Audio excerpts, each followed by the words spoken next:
एक बार एक छोटे से शहर में एक लालची आदमी रहता था। वह बहुत ही धनी था, लेकिन इसके बावजूद भी उसकी लालच का कोई अंत नहीं था। उसे सोना और कीमती वस्तुएं काफी प्रिय थीं। लेकिन एक बात जरूर थी कि वह अपनी बेटी को किसी भी चीज से ज्यादा प्यार करता था। एक दिन उसे एक परी दिखाई दी। जब वो उसके पास आया तो उसने देखा कि पेड़ की कुछ शाखाओं में परी के बाल फंस गए थे। उसने उसकी मदद की और परी उन शाखाओं से आजाद हो गई। लेकिन जैसे जैसे उसका लालच हावी हुआ, उसने महसूस किया कि उसके इस मदद के बदले में एक इच्छा मानकर उसकी मदद करके वो आसानी से अमीर बन सकता है। ये सुनकर परी ने उसे एक इच्छा की पूर्ति करने का मौका भी दिया।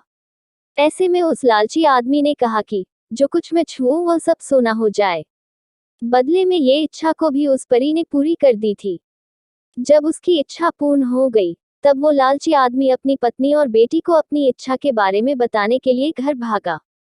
उसने हर समय पत्थरों और कंकड़ को छूते हुए और उन्हें सोने में परिवर्तित होते देखा, जिसे देखकर वो बहुत ही खुश भी हुआ। घर पहुंचते ही उसकी बेटी उसका अभिवादन करने के लिए दौड़ी।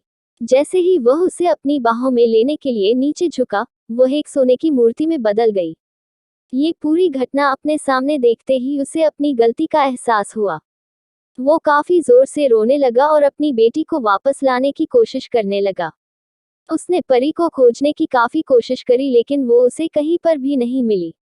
उसे अपनी मूर्खता का एहसास हुआ, लेकिन अब तक काफी देर हो गई थी।